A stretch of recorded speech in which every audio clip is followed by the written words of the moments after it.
প্রতিদিনের দৈনিক পত্রিকার গুরুত্বপূর্ণ সংবাদগুলো জানতে আমাদের চ্যানেলটি সাবস্ক্রাইব করে সাথে থাকুন। দৈনিক ইত্তেফাক। আন্দোলনের মিত্রদের নিয়ে গঠিত হচ্ছে ঐক্যের সরকার। অভিজ্ঞদের সঙ্গে থাকছেন তরুণ ও মেধাবীরা।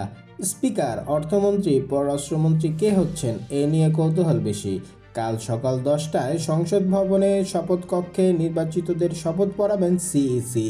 বিকাল 4টায় সংসদের দক্ষিণ প্লাজায় নতুন প্রধানমন্ত্রী ও মন্ত্রিসভার সদস্যদের শপথ পড়াবেন রাষ্ট্রপতি। আমরা ভাগ্যবান যে জাতিকে সেবা করার সুযোগ পেয়েছি, উপদেষ্টা পরিষদের শেষ বৈঠকে প্রধান উপদেষ্টা। বিএনপি চেয়ারম্যান তারেক রহমান গতকাল সন্ধ্যায় জামাতে ইসলামীর আমির ডাক্তার শফিকুর রহমানের সঙ্গে এবং পরে এনসিপির আহ্বায়ক নাহিদ ইসলামের সঙ্গে সৌজন্য সাক্ষাৎ করেন। প্রায় অর্ধেক ভোট বিএনপির বাক্সে। রাজধানীতে ভোটের সর্বনিম্ন হার 37, সর্বোচ্চ 48%।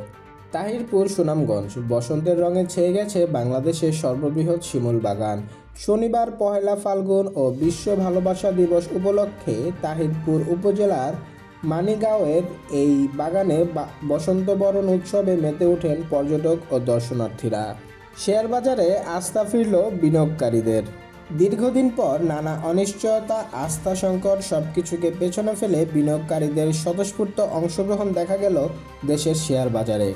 ত্রয়োদশ জাতীয় সংসদ নির্বাচনে বিএনপির নিরঙ্কুশ জয়ের পরে শেয়ার বাজারে বিনিয়োগকারীদের মধ্যে ব্যাপক আশাবাদ দেখা দিয়েছে।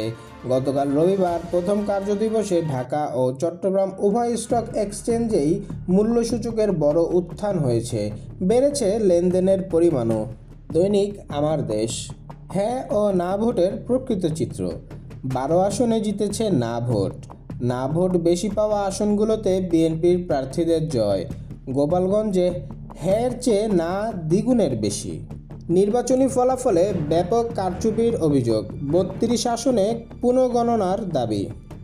নির্বাচনী ফলাফলে ব্যাপক কারচুপি করা হয়েছে বলে অভিযোগ তুলেছে জামাতে ইসলামী সহ 11 দলীয় ঐক্য। একই সঙ্গে সংসদীয় 32টি আসনের ভোট পুনর্গণনার দাবি জানানো হয়েছে। জোটের পক্ষ থেকে দাবি করা হয়, এই নির্বাচনে জন আকাঙ্ক্ষার প্রতিফলন ঘটেনি। তারপরও জোটের বিজয়ীরা সংসদ সদস্য হিসেবে শপথ নেবেন। দৈনিক ভোরের কাগজ। সরকার গঠনে এখন অত্যন্ত ব্যস্ত সময় পার করছেন বিএনপির নীতি নির্ধারকরা। নির্বাচনে নিরঙ্কুশ সংখ্যাগরিষ্ঠতা পাওয়া এই দলটির চেয়ারম্যান তারেক রহমান নতুন সরকারের প্রধানমন্ত্রী হচ্ছেন তা নিশ্চিত।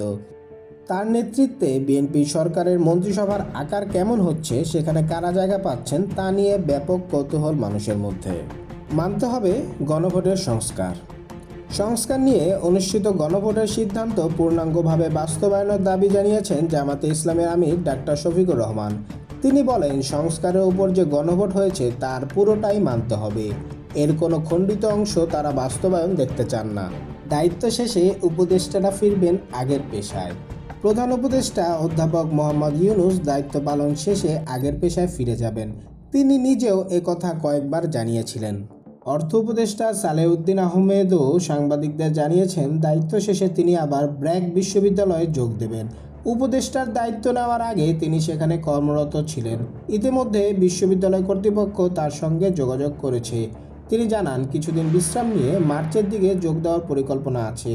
সরকারি বাসায় থাকতেন না বলে বাসা ছাড়ার প্রশ্নও নেই তার। নির্বাচন পরবর্তী সহিংসতায় উদ্বেগ।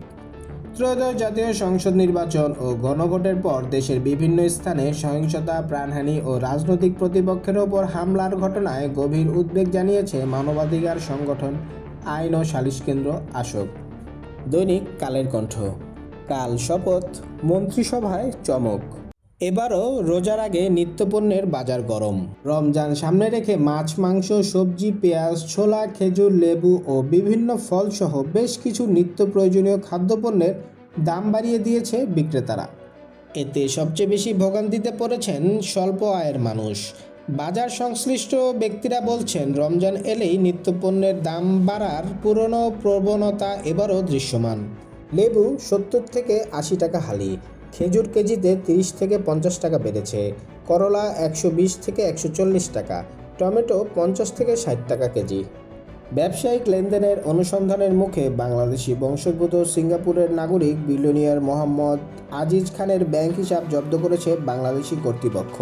পুঁজিবাজারে বসন্ত বাতাস। Thanks for watching. Don't forget to subscribe our channel for daily news update.